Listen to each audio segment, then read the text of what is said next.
Jambo and karibu to today's word of faith.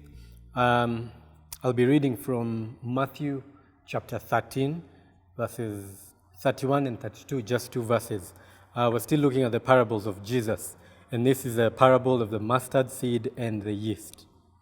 He told them another parable. The kingdom of heaven is like a mustard seed, which a man took and planted in his field. Though it is the smallest of all your seeds, yet when it grows, it is the largest of garden plants and becomes a tree, so that the birds of the air come and perch in its branches.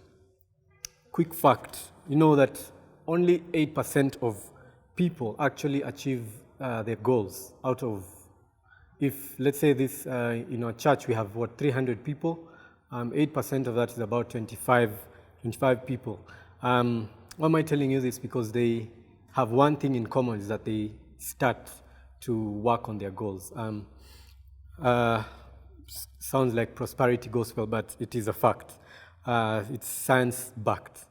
Anyway, what Jesus was doing here, what he was actually implying was that the gospel of the gospel, the good news of Jesus Christ, that which he came with, is a small mustard seed. It can be compared to a mustard seed. It's so small, it's actually very minute that you might rob it of its value. And that's why many people didn't quite take it into consideration. And what he says is that this word that is spoken seems very small at the time, but then once you allow it to grow, once you allow it to impact you and change you, to transform you and to renew your mind, then it grows and sprouts and it brings forth fruit. Now, we all have desires and we all have dreams and concepts and ideas, born in our minds and in our hearts as solutions to, problems that we see in the society, issues. And it actually takes a very small thing from us. It's actually to bring that idea forth, bring that concept forth and start with it. It might sound very small and even stupid sometimes and even minute, but it's small. And it's an idea, it's a concept. So you can take this as Jesus telling you to, just start with that small thing that you have. But one very small seed that I want to encourage you to plant today is that seed of the kingdom of God, that seed of the gospel of God.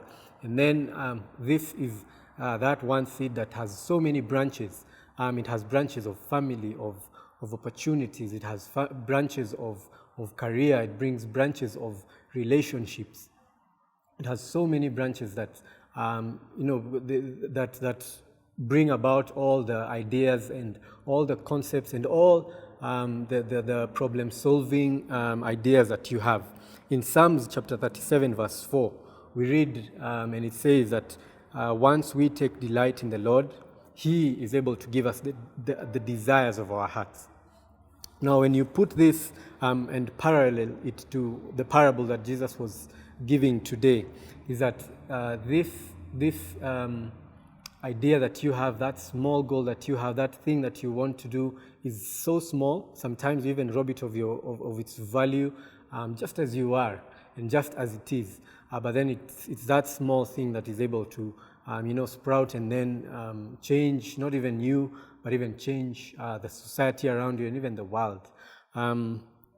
This morning someone gave me a quote and told me, the craziest people are the ones who are able to change the world, the ones who are able to implement their crazy ideas. So, I'm just encouraging you to start small, start wherever you may be, start with that small seed, plant it in the ground and see how it's going to turn out. God bless you and have a good week, and remember to start small. Baraka.